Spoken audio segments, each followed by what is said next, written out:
आद्य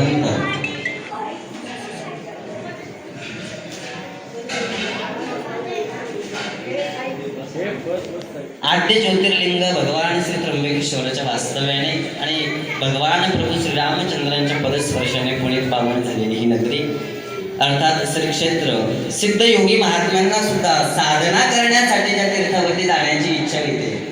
अशी साधनात्मक दृष्टिकोनातली भूमी म्हणजे श्री त्र्यंबकेश्वर.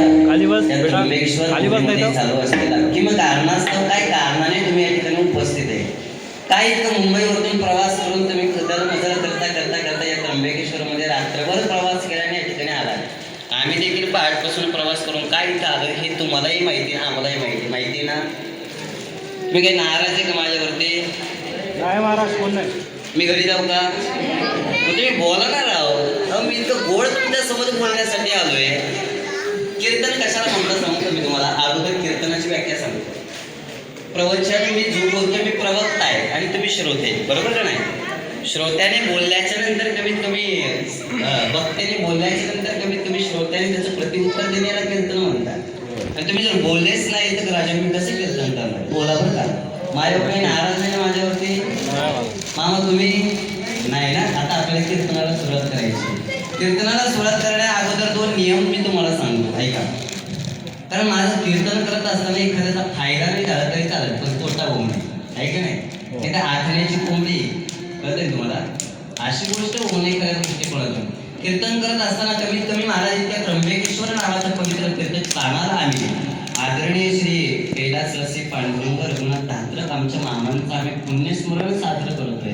प्रथम पुण्यस्मरण साजरं करतोय आणि त्या कारणास्तव आल्याच्या नंतर महाराज आम्ही कीर्तनामध्ये बसल्याच्या नंतर जर आम्ही बडबड केली तर पुढचा जन्म बेळकाचा घ्यावा लागतो. कशाचा? ऐका ऐका ऐका ऐका. मी कीर्तनात बसल्याच्या नंतर पहिल्या क्रमांकाचा नियम तुम्हाला सांगितला आहे. कमीत कमी जोपर्यंत मी बोलतोय बोलण्याची संधी दिल्याच्यानंतर आपण बोलत नाही. पण टाळ्या वाजवायला लावल्या माणसं टाळ्या वाजवलं पाहिजे. वाजवत जा बरं का.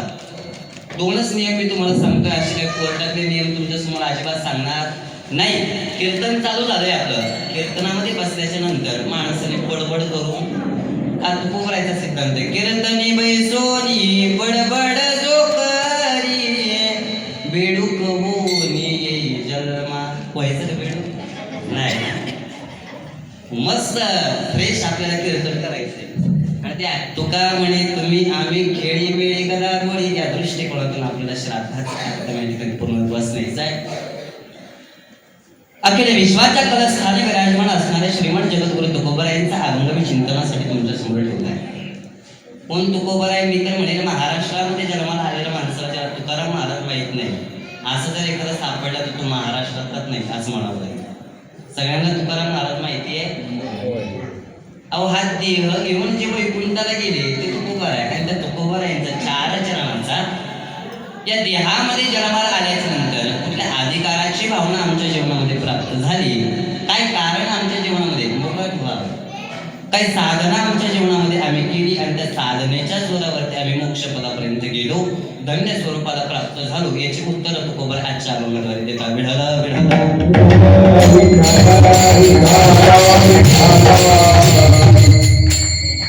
काही कारणास्तव मी तुमच्या समोर उपस्थित आहे. तुम्ही काय निमित्ताने माझ्या समोर बसला सगळ्यांना माहिती आहे. गेल्या 1 वर्षापूर्वी आमच्या आदरणीय मामांचं आपल्यामधून जाणं झालं. पण जाणं सुद्धा श्रेष्ठपणाचं आहे. ज्ञानोबा आहे ज्ञानेश्वर मध्ये वर्णन करतात. देहाची आगावालिया जन्म मृत्यूच्या सोहळ्या ना म्हणून धनंजयाची परी. महाराज म्हटले जन्माचा सोहळा आहे आणि मरणाचा सोहळा आहे. जन्माला आल्याच्या नंतर बाळ करता आपल्याकडे माहिती तुम्हाला. मुंबईमध्ये करता का? ते म्हणाला महाराज 2च तोंड खिचडी तोंड तिथं कोणाला कोणाचं तोंड दिसत नाही. काय बारसं सांगतात. पण गावाकडे तर तुम्ही कधी जर गेले ना बाळ जन्माला आल्याच्या नंतर 12व्या दिवशी त्याला केलं जातं. काय म्हणता माया हो? बारसं. जन्माला माणूस आला की माणसाच्या देहामध्ये महाराज म्हणजे आनंद केला जातो. पुढ्या तोरणे करती कथा गाठी गाणे पाहुणे पेढे मागतात, कोण लाडू मागतात, कोण जिलाबी मागते. म्हणजे जन्माला आल्याच्या नंतर काय सोहळा आहे. महाराज म्हटले गेल्याच्या नंतर सुद्धा माणसाने सोहळा केला पाहिजे. अहो या यक्षावत भूतलावरती मानव देहाला जन्माला आल्याच्या नंतर इथं आल्याच्या नंतर प्रत्येकाला जायचंय. कच्छ मच्छ वराह वामन पुरुष नरसिंह बुद्ध राम कृष्ण हरी कलके 27 अवतार भागवतकरांनी सांगितले. वारकरी संप्रदायाने 10 अवतार मान्य केले. त्यापैकी एक तरी देवाला इथं आता आला असं तुम्ही पाहिले का? भगवान श्रीकृष्ण जन्माला आले, देवाला जावं लागलं. भगवान प्रभू श्री रामचंद्र जन्माला आले, देवाला. भगवान बुद्ध जन्माला आले, भगवंताला. भगवान परशुराम जन्माला आले, जावा लागलं. आणि तुम्हाला मला जावा लागलं. महाराज म्हटले, देहाची या गावा आली या जन्म मृत्यूच्या सोहळ्या ना म्हणून धनंजयाची या परी. अहो जन्माला येणंही आमच्या हातात नाही आणि जाणंही आमच्या हातात. आजपर्यंत माझ्या समोर बसणारे एकतरी व्यक्ती मला असं सांगू शकतो का महाराज माझी या मरण पाहिल्या डोळा. अहो माझं मरण कधी आहे मला माहिती आहे. जन्मतारीख मनुष्य सांगू शकतो दादा, जन्मतारीख मनुष्य सांगू शकतो, पण कधी मरण हे सांगू शकत नाही. या कीर्तनामध्ये एखाद्या माणसाने वरती बोट करून दाखवा मरण माझं माहिती महाराज, मला त्याला रोख 1 रुपयाचं बक्षीस आहे. कोणी असू शकत नाही महाराज. मरण सांगता येत नाही, पण मरण हे माणसाच्या देहामधून चुकू शकत नाही. मरावं माणसाला लागतंय. नवजात जन्मलेलं का माणसाने इथं आल्यानंतर प्रत्येकाला जायचं प्रत्येकाला आहे, पण इथे कीर्ती स्वरूपाने पाठीमागं उडायचं. जो माणूस कीर्ती स्वरूपाने पाठीमागं उडतो त्या माणसाच्या जीवनामध्ये उद्याच नाव श्राद्ध विढाला.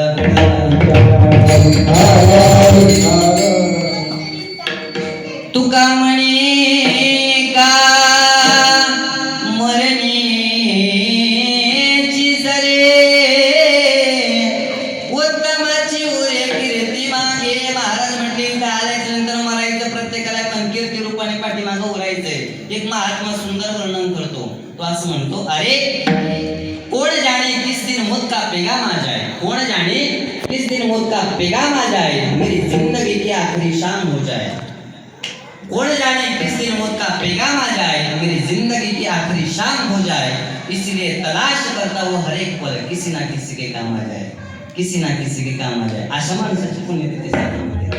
महाराज म्हटले कुणाची पुण्यतिथी साजरी करायला समाज मोठा आहे का हो? या जगाच्या पाठीवरती देवाची होती ती जयंती, संतांची होती ती पुण्यतिथी, आणि तुमचं माझं जे होतं त्याचं नाव श्राद्ध विढाला विढाला.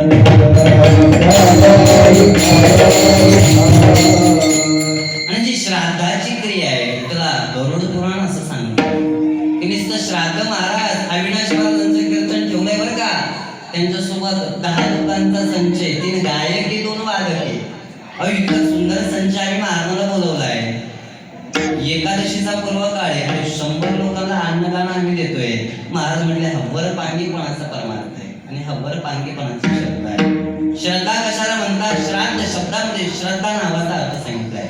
श्रद्धा आणि शबरीचा मार्ग सांगत असताना साईबाबांनी उत्तर दिलं. कशाला श्राद्ध म्हणतात? किंवा शास्त्रकार याचं उत्तर येतात, श्रद्धाचे करिष्यती श्रद्धा पूर्वक अंतःकरणाने जे केलं जातं त्याला श्राद्ध म्हणतात. कशी श्रद्धा कशाला म्हणतात? आमच्या शेजारी राहते ते नाही ना, नाही हो महाराज. श्रद्धा कशाला म्हणतात? श्रद्धा वाण लभते ज्ञान. श्रद्धा शब्दाचा अर्थ करत असताना सांगितलं निष्ठा, भावाने, आत्मीयतेने. आमचे वडील गेले महाराज, इतकं प्रेम होतं खऱ्या अर्थाने. ते दादा मला फोन करता बोलत असताना काय वडिलांविषयीची कृतज्ञता असावी त्यांच्या बोलण्यामधून ती दिसते. आणि जाणं सुद्धा मी तर म्हणेन खऱ्या अर्थाने आमचे मामा हे पुण्यवान महात्मे होते, कारण इतकं सुंदर मरण कोणाला भेटत नाही. मरण कधी येणार आहे, कुठल्या काळात येणार आहे, कुठल्या वेळेला येणार आहे, कधी माणसाला जावं लागणार हे सांगता येऊ शकत नाही. आणि त्याच अधिकाराचा आव्हान देखील मी चिंतनासाठी निवडला आहे. धन्य विमानी आपुले संचित.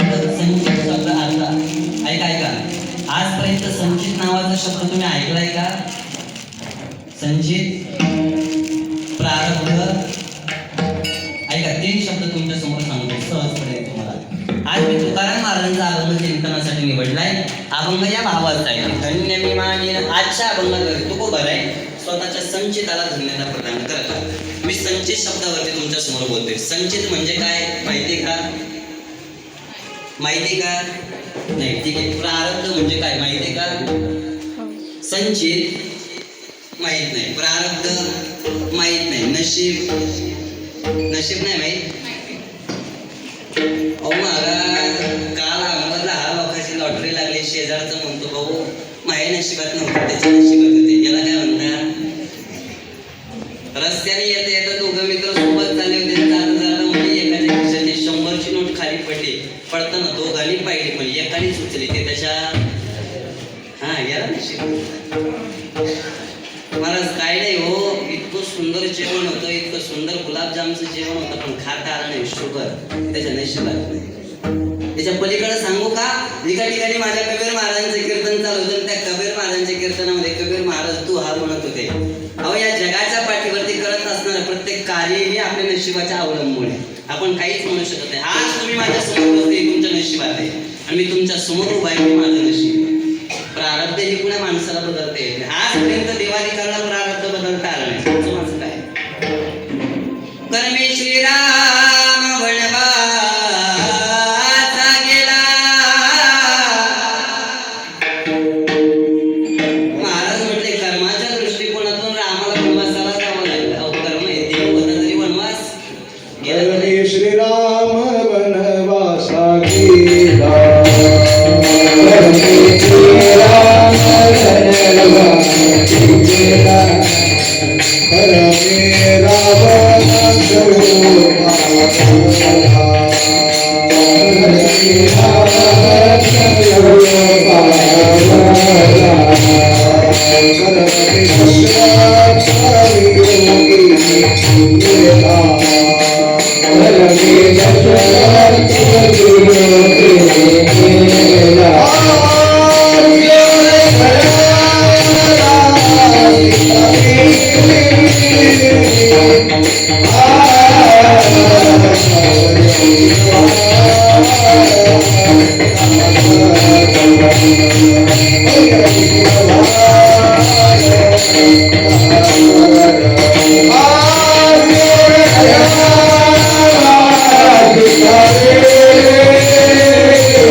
कर्मे श्रीराम वनवासा गेला. महाराज म्हटले रामाला वनवासाला जावं लागलं, आणि कर्मामुळे रावण वियोगी मेला. कोण मेला? रावण माहिती तुम्हाला कोण होता? कोण होता? राक्षस होता. महाराज म्हटले अहो सोन्याची गंगा त्याच्याकडे होती तरी त्याला ही जीवनाची पर्यंत अवस्था आहे. आपल्या आयुष्यामध्ये जी जी गोष्ट घडते, कधी माणसाला जन्माला यायचंय, कधी मरायचंय. विडाला विडाला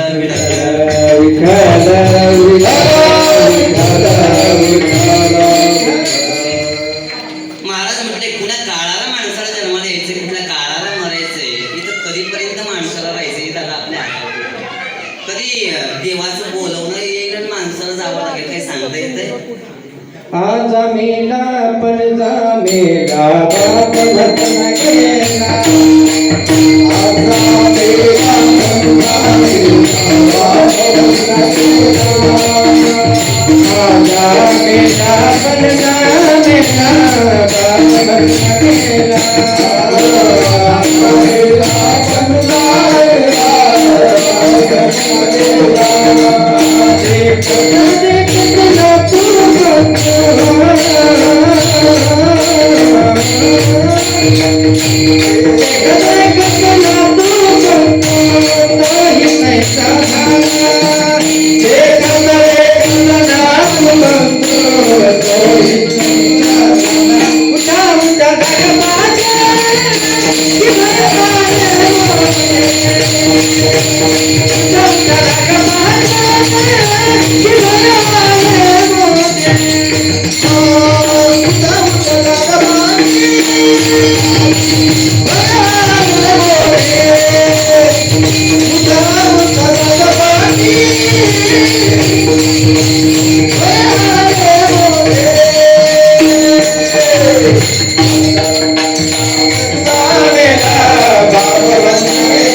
दादा बाहेर गेले. आता आपल्याला पाहायला भेटतो का? मग देव नाही का? देव आहे महाराज म्हटले, पण देव अशा दृष्टिकोनातून दिसते बाळा. देवा आहे, देवा आहे, देवा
हृदय मंदिरे शोधून पाये, देव नटला नाना परी, देव नटला नाना. माझा एक प्रश्न तुम्हाला ऐका, देव आहे का नाही हो? आहे का? दिसत का नाही? त्याचं उत्तर नाथबाबा देत आहे. देव आहे, देव आहे, हृदय मंदिरे शोधून पाये. तसे आमचे पांडुरंग दादा आमच्यातून निघून गेले, पण ते आहे. तुका म्हणे का मरणीची सरी आणि उत्तमाची उरे, कीर्ती मागे आवती या स्वरूपाने ते निघून गेले, पण कीर्ती स्वरूपाने आज सुद्धा आमच्यामध्ये जिवंत आहे. आजपर्यंत आमच्यासोबत राहत असताना प्रेमाने बोलणं, आमच्यासोबत आमचं सांभाळ करणं, या सगळ्या दृष्टिकोनातून ते जोपर्यंत आम्ही आहोत तोपर्यंत आमच्या मनामध्ये जिवंत याला कीर्ती म्हणतात. आणि अंतर्गत मनामध्ये जी भावना त्यांच्याविषयीची आम्ही अंतकरणात धरली आहे, आणि त्या श्रद्धेच्या अंतकरणातून, त्या श्रद्धेच्या ओलाव्याच्या दृष्टिकोनातून, त्या श्रद्धेच्या उपसाधनेच्या जोरावरती आजचं जो विधी आम्ही करतोय त्याचं नाव श्राद्ध आहे. काय त्याला आपण प्रथम पुण्यस्मरण म्हणतो, पुणे श्राद्ध म्हणतो, आणि शास्त्रकार त्याला तर्पणाचा विधी म्हणतात. काय तर्पणाचा विधी म्हणतात. गेलेल्या आत्म्याच्या जिहावरती जोपर्यंत मनुष्य आहे तोपर्यंत काही विधी केले जातात, आणि गेल्याच्या नंतर काही विधी येतात. शेवटच्या 15 मिनिटात मी त्याच्यावरती बोलणार आहे. माझा विषय या ठिकाणी चालू आहे.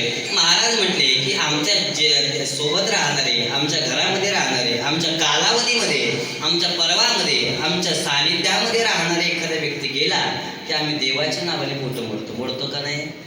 सगळं देवाने वाईट केलं हो, मरायला नव्हतं लागत. त्या देवाने माझा मुलगा हिरावून नेला, त्या देवाने माझा नवरा हिरावून नेला, देव काहीच करत नाही. सगळं नशीब आहे. काय नशीब? अहो साधा एक अन्नाचा कण आपल्याला खाता येत नाही.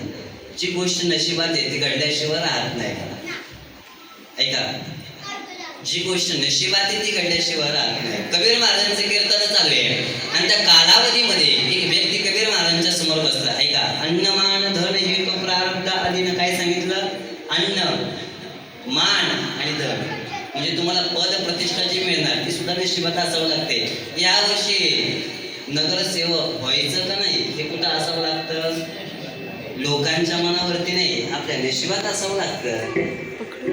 आज जरी खिचडी आज बनवली तर ती ताटातली खिचडी खाता येईल का नाही, ती जर त्या दाण्यावरती आपलं नाव याला शास्त्राचा मोठा सिद्धांत आहे. लक्षपूर्वक ऐका.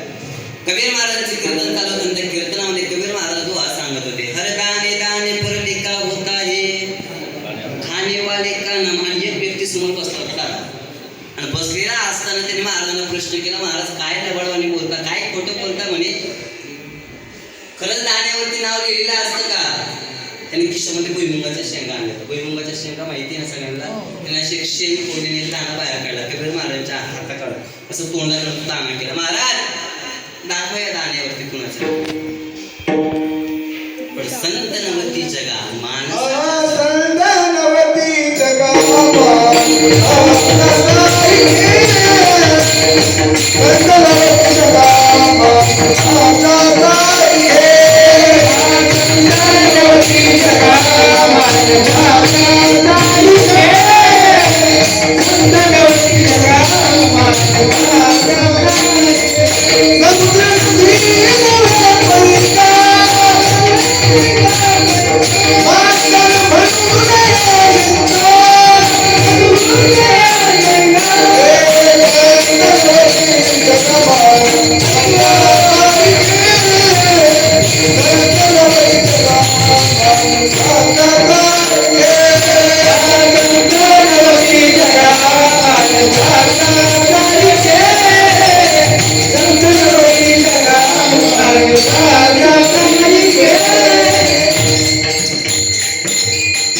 संत जन्माला आल्याच्या नंतर सर्वांगी वर ते बाह्य पांग दृष्टिकोनातून ते माणसासारखे दिसतात, पण ते सर्वसामान्य नाही.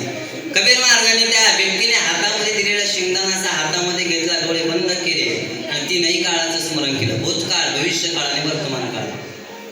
भविष्य काळामध्ये हा दाणा कोण खाणार याचं एका क्षणामध्ये कबीर महाराजांनी डोक्यामध्ये उत्तर काढलं. यजमान, ज्या दृष्टिकोनातून सांगताय ना, या दाण्यावरती कोणाचं नाव आहे? या दाण्यावरती कोल्हापूरच्या एका कोंबड्याचे नाव आहे. पण महाराज काय खोटं बोलता म्हणे, अहो शेंग मी फोडली, त्याचा दाणा मी काढला ना, तर मी तुमच्या समोर खाऊन दाखवणार आहे. महाराज म्हटले खाऊन जर दाखवलं तर कीर्तन बंद करेल म्हणे मी. उद्यापासून डोक्याला पेटा बांधणार नाही. कबीर महाराजांनी सांगितलं, महाराज उद्यापासून तुमचं कीर्तन बंदच होणार, शेंगदाणा खाऊन दाखवणार. बहुतांशी लोकांना वाढवाड डोकं लावण्याचं जास्त सवय असते, आणि आमची गुरुजी म्हणायची वाढवाड डोकं लावलं की काम वाढत असते.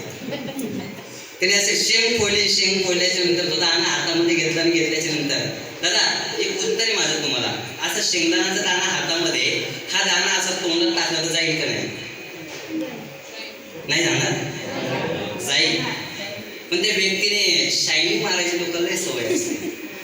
त्याने असा शेंगाचा दाणा हातामध्ये घेताना आकाशाच्या दिशेने वर फेकला आणि वर तोंड केलं. पण महाराज म्हटले प्रकार असा झाला, तो शेंगदाणा तोंडात जायच्या ऐवजी नाकात गेला. जसा श्वास घ्यायचा तसं शेंगदाणा वर चढायचा. आता तोंडाने श्वास घेण्याची पाळी आली, नाकामध्ये तो श्वास नलिकेमध्ये शेंगदाणा गुंतलाय. काय करावा? गावातल्या वैद्य बोलवलं, धावा धावा त्वरा करा, नाकामधला शेंगदाणा काढा नाही तर मरून जाईल म्हणे मी. महाराज म्हटले वाढवाड उकलावर कुठे जाईल? काय करावं? माणूस आहे, माणसाने माणसाशी माणसासमोर वागलं पाहिजे. त्याला दवाखान्यात नेलं पटकन. वैद्यबुवा म्हटले, त्यांनी बरंच इकडून काळी घाल तिकडून काळी घाल बरेच प्रयत्न केले, पण नाकातला शेंगदाणा काय बाहेर आला. मी कशावर सांगतोय लक्षात ठेवा, मी तुम्हाला प्रारब्ध शिकवतोय. काय? एक अन्नाचा कण सुद्धा आपण प्रारब्धात नसल्याशिवाय खाऊ शकत नाही. आणि तालुक्याच्या गावाला पाठवलं, जा यजमान पुढच्या वैद्यबुवांना जाऊन भेटा. पुढच्या वैद्यभावांकडे गेला, त्यांनी सांगितलं बराच खटाटोप केला, इकडून काळी घाल तिकडून काळी घाल, पण शेंगदाणा बाहेर आला. ते म्हटले बुवा आजपर्यंत आपल्याकडे नाकातून शेंगदाणा बाहेर काढायचं यंत्र उपलब्ध झालं नाही, पुढे जावं लागेल. आता जिल्ह्याच्या गावात बैलगाडीचा प्रवास, जुना रात्रीचा प्रवास करता करता करता करता तालुक्याच्या गावाला पोहोचला. तिथे वैद्यभाऊ म्हटले अजून आपल्याकडे नाकातलं शेंगदाणा काढायचं यंत्र आलं, मला पुढे जावं लागेल. पण वैद्यभाऊ सांगा ना कुणाकडे यंत्र आहे? म्हणजे यंत्र नाही, पण एका व्यक्तीला नाकामध्ये गुंतलेला गोष्टी काढण्याचं कला आवडते म्हणे. ते कोल्हापूरला राहतात, कळते तुम्हाला? रात्रभर प्रवास केला, कोल्हापूर पर्यंत बैलगाडीचा प्रवास, सकाळी तो कोल्हापूर पर्यंत पोहोचला आणि त्या वैद्यबुवाच्या अंगणामध्ये पोहोचला. आणि पोहोचल्याच्या नंतर म्हणे त्या वैद्यबुवाची कार्यशाळा, ते आयुर्वेदाचं जे त्यांचं भांडार होतं ते खोलण्यासाठी काहीसा वेळ होता. हा व्यक्ती त्याच्या अंगणामध्ये जाऊन बसला. त्या वैद्यबुवाची पत्नी बाहेर निघाली, जुन्या काळामध्ये बघा माया, सकाळी उठल्याच्या नंतर घराला अंगण असायचे. अंगण माहिती का तुम्हाला? होय, अंगण असायचं आणि ते अंगण झाडण्याची परंपरा होती. दिवसभर पडलेला काडी कचरा तो गोळा केला जायचा आणि तो पेटवला जायचा. त्या काळात प्लॅस्टिक नव्हतं. जमलेला काडी कचरा, झाडाचा पाचोळा तो पेटून दिला जायचा. त्या वैद्यभावाच्या पद्धतीने अंगण स्वच्छ केलं. घरामध्ये पळत पळत गेले आणि एका वाटीमध्ये, डिशमध्ये, चुलीमध्ये असलेला जो विस्त होता तो विस्त घेऊन आले. कशासाठी? त्या काळात काडीची पेटी नव्हती. आता जमलेला कचरा पेटवावा लागेल ना. घेऊन आली तिने त्या कचऱ्यावरती टाकला. टाकल्याच्या नंतर म्हणे विस्तवाने भडका करायला सुरुवात केली. कचरा थोडासा आंबट होता, पेटला आणि हा ज्याच्या नाकात शेंगदाणा घुसला होता तो व्यक्ती त्या अंगणात बसला होता. योगायोगाने म्हणे असा प्रकार घडला की त्या कचऱ्यामध्ये झाडता झाडता एक कळतंय ना तुम्हाला, मिरची गेली होती आणि त्या मिरचीने ठसका केला. मिरचीचा गुणधर्म आहे की ठसका झाल्याच्या नंतर शिंक येते आणि या व्यक्तीला शिंक आली, नाकातला शेंगदाणा खाली पडला. ऐका, मी प्रारब्ध शिकवते तुम्हाला. शास्त्र उचकून बघा, शास्त्रामध्ये आलेला सिद्धांत आहे. कुठं काहीतरी तुम्ही म्हणशाल काय महाराज कधी इच्छावाने बोलताय. कधी इच्छा नाही, प्रारब्ध शिकवायचे मला. नाकातला शेंगदाणा खाली पडला आणि त्या अंगणामध्ये एक कोंबडा भिरभिरत होता. कोण? त्या कोंबड्याने तो दाना उचलला. मग याला कळालं, खरं दाणे दाणे परत बोला ना. काय खाण्यावाले का? अहो, जर दाणा आम्हाला अन्नाचा खाता येत नसेल आणि माणूस गेल्याच्या नंतर आम्ही त्या भगवंताला दोष देत असू तर ही गोष्ट चांगली आहे? नाही हो, भगवंत आमच्यावरती कृपा करतो. कोण्या दिवशी जायचंय, कोण्या दिवशी मरायचं हे आपल्या हातात नाही. ज्ञानोबराय सांगताय, पुनरपि जननम पुनरपि मरणम, पुन्हा पुन्हा जन्माला यायचंय आणि पुन्हा पुन्हा मरायचंय. या मृत्यू लोकामध्ये आल्याच्या नंतर 84 लक्ष योनी सांगितले. पद्मपुराणामध्ये साक्षात नारद महर्षी भगवान विष्णू सोबत बोलत आहे आणि बोलत असताना नारद महर्षीने भगवंताला प्रश्न विचारला, देवा सांगा ना, त्या विश्वावरती किती जीवजंतू राहतात? या जीवजंतूचं सर्वेक्षण सांगत असताना साक्षात भगवान विष्णू गरुडासोबत बोलत आहे. जगजानव लक्षानी स्थावरा लक्ष विंशती क्रमयामृत संख्यका पक्षिणाम दशलक्षकम त्रिशलक्षानि पशवः चतुर्लक्षानि मानवा जलजा नवलक्षानि स्थावरा लक्ष विंशती क्रमयामृत संख्यका पक्षिणाम दशलक्षकम. 84 लक्ष जीवजंतू राहतात म्हणे या मृत्यू लोकामध्ये. मग देवा, इतके लोक इथं राहत असताना इतक्या योनी सांगितल्या, मग त्यांची प्रजाती किती असेल ते दिसत का नाही? याचं उत्तर देत असताना ज्ञानोबराय म्हणते, पुनरपि जननम पुनरपि मरणम, म्हणजे जन्माला आलेल्या व्यक्ती नाशाच्या दिशेने जातो. 3 सिद्धांत मी तुमच्या समोर पटवून देतोय. तुम्ही म्हणाल महाराज जन्माला येताना आम्ही आम्हाला पाहिलं का? पण इथं राहत असताना आम्हाला पाहिलं आणि आमचं मरण सुद्धा आम्हाला आमच्या डोळ्यात दिसत नाही. या 3ही गोष्टी या जगाच्या पाठीवरती खरं आहे का हो? माणसाला जन्माला यावं लागतं हे खरं आहे का? माणसाला मरावं लागतं हे खरं आहे का? आम्ही आहोत याला आम्ही आमचं अस्तित्व मान्य करू. याच्यावरती गोड सिद्धांत आहे. माझ्या तुकोबाराय प्रमाणाने पटवून देतात. जन्म कशाला म्हणावं माणसाचं, मृत्यू कशाला म्हणावं आणि स्थिती कशाला म्हणावं? उत्पत्ती म्हणजे जन्म, स्थिती म्हणजे राहणे आणि प्रलय म्हणजे जाणे. उत्पत्ती म्हणजे जन्म, स्थिती म्हणजे राहणे आणि प्रलय म्हणजे नाश. याच्यावरती सिद्धांत सांगतोय का? भजन करा विढाला विढाला. तुकाराम महाराज गोड प्रमाणाने शिकवता. काय म्हटले माझ्या तुकोबाराय? नोवे सारिता निराळे लवण मेळविता जडे, लवण मेळविता जडे. तुकोबाराय सुंदर दृष्टांत देतो. तुकोबाराय म्हटले माणसाचा जन्म काय, मृत्यू काय, राहणं काय, याच्यावरती पर्याप्त अवस्था सांगत असताना खरंच मनुष्य जन्माला येतो का, मरत असताना कुणाला स्वतःचा आत्मा आपल्या डोळ्याने दिसतो, याच्यावरती खूप मोठं भाष्य आहे. त्याचं विश्लेषण मी तुमच्यासमोर करतो. लक्षपूर्वक ऐका. म्हणे एक राजा होता. कोण? जन्म मी तुम्हाला सांगतोय, स्थिती म्हणजे राहणे, आता आपण जे राहतोय ते राहणे, आणि जाणे म्हणजे मरण. हे 3 गोष्टी तुमच्या समोर पटवून देते. लक्षपूर्वक ऐका. एक राजा होता आणि तो फिरण्यासाठी समुद्राच्या काठी गेला. कुठं? आणि समुद्राचा एक गुणधर्म आहे, मीठ कुठे भेटतं? समुद्राच्या काठावरती. बरेच लोक तिथं मिठाचे मोठमोठे ढीग लावून असे त्याने ठेवले होते आणि त्या कालावधीमध्ये राजा त्या समुद्राच्या काठावरती गेला आणि त्याने इतकं मीठ पाहिलं त्याच्या अंतर्मनामध्ये कला जागृत झाली. कोणाच्या? तुम्ही झोपले काय? नाही ना? ठीक आहे. ऐका. राजा फिरण्यासाठी समुद्राच्या काठावरती गेला आणि त्याने मिठाचा असा गोळा केलेला एक गंज पाहिला आणि त्यांनी काही मीठ विकत घेतलं आणि त्या मिठापासून हत्ती तयार केला. कशाचा? शिल्पकाराची भावना अंतर्भूत मनामध्ये, मूर्तिकाराची भावना जागृत झाली, मिठापासून हत्ती बनवला. इतका सुंदर हत्ती, इतका सुंदर हत्ती. एका व्यक्तीने पहिल्यांदा प्रशंसा केली, या जगाच्या पाठीवरती आजपर्यंत मिठाने बनवलेला हत्ती असा आम्ही कुठं पाहिला नाही. आजपर्यंत नवे नवे कोणी मिठापासून हत्तीच बनवला नाही. आणि ती प्रशंसा त्या राजाने ऐकली. कोणी? राजाने ऐकल्यानंतर राजाला आनंद झाला. अरे मी मिठाचा हत्ती बनवला आणि या जगाच्या पाठीवरती आजपर्यंत कोणीच बनवला नाही. हा मी घेऊन माझ्या कुठं जाणार? नगरीत जाणार. राजाने तो हत्ती नेण्याची तयारी केली, राज्यामध्ये घेऊन आला. सुंदर राजाच्या मध्यभागी त्या हत्तीची मांडणी केली. अहो इतका आनंद झाला, इतका आनंद झाला. परदेशातून, परत प्रांतातून, परदेशातून लोक तो हत्ती पाहण्यासाठी यायचे. इतकी प्रशंसा. दिवसभरामधल्या 24 तासापैकी 16-17 तास राजा त्या हत्तीच्या सहवासामध्ये घालवायचा. हत्ती एके हत्ती, हत्ती दोन्ही हत्ती, फक्त दिवसभर हत्ती. अंतर्भूत ज्या हत्तीने मला इतकं वैभव प्राप्त करून दिलं, माझं नाव ज्या हत्तीने मोठं केलं, तो हत्ती सोडून मी बाजूला जाणार नाही. आणि एक दिवस काय झालं म्हणे, असं वादळ सुटलं. आता कसं वादळ चाललंय, असं वादळ सुटलं होतं आणि त्या राज्यामध्ये असलेली सगळी मातीची धूळ त्या वादळामध्ये उडून आली. त्या मिठाच्या हत्तीवरती बसली. कशावरती? मिठाचा हत्ती. आणि मीठ कसं असतं? चिकट असतं. त्या हत्तीवरती, त्या मिठाच्या हत्तीवरती ती धूळ बसली. आणि राजाने ती धूळ पाहिली. अंतर्भूत मनामध्ये खंत करू लागला, अरे किती सुंदर हत्ती मी बनवला. आज अमेरिकेवरतून लोक माझा हत्ती पाहण्यासाठी येणार आहे.